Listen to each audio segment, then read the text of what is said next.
The rains come again, until there is nothing left of road or wood or field. Nothing in the entire world but mud. The exhausted English soldiers hoist their longbows over their heads, trying to protect the precious yew wood from the water. The empty wagons can scarcely roll forward, even though all of the supplies have long been eaten. From the rear, terrifying hoofbeats resound. The French knights have come.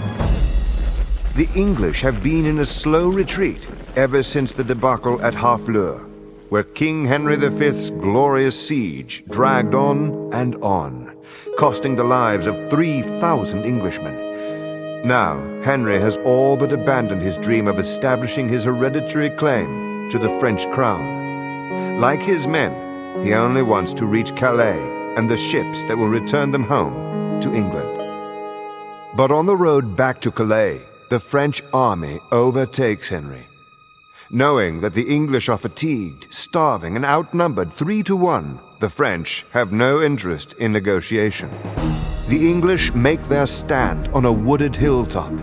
The archers plant stakes in the ground to offer some barrier against the deadly French cavalry. Henry's only hope is that his lightly armored infantry prove more nimble than the impetuous French knights, and that the range of his archers can even the odds before the French horses are upon them.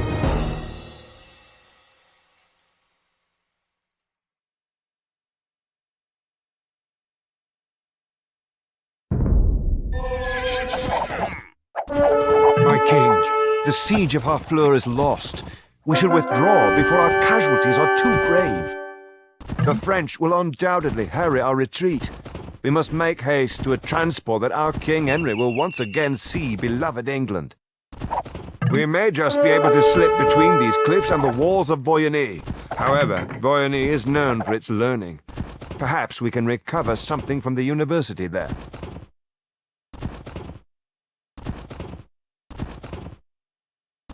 The nearby town of Frévent is quiet and peaceful. We should be able to rest here, but not for too long.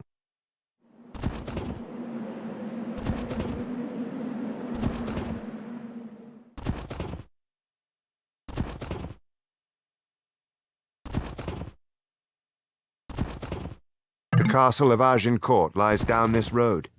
We will likely face many French knights. The fighting will be fierce. If we are marked to die, we are now to do our country's loss. And if to live, the fewer men, the greater share of honor. Today is St. Crispin's Day, and every year from now on you will be able to show your scars and say that you are here with me on St. Crispin's Day. He today who sheds his blood with me shall be my brother.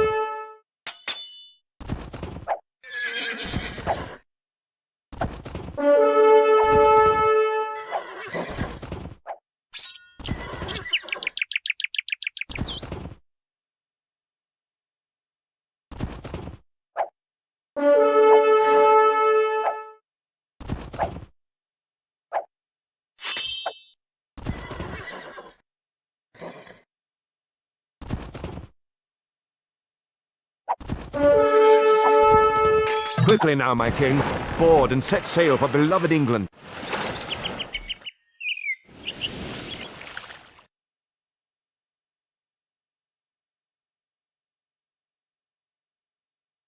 England, a sweet sight.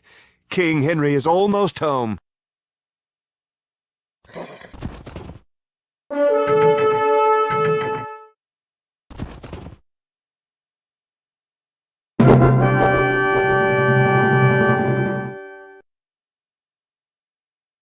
The Battle of Agincourt is remembered not because it was an inevitable triumph, but because it was an upset. Outnumbered English longbows were victorious over French knights only because the knights had to charge up a muddy hill through a dense forest. The English wore little armor and were able to catch the encumbered French in the middle of their retreat. A charge by Henry and his surviving cavalry pushed aside the beaten French and opened the road to the coast. Despite his victory, Henry did not follow through on his attack, but withdrew to England. The true winner of the battle was Burgundy, which was able to come to power in a vacuum emptied by both the English and the French.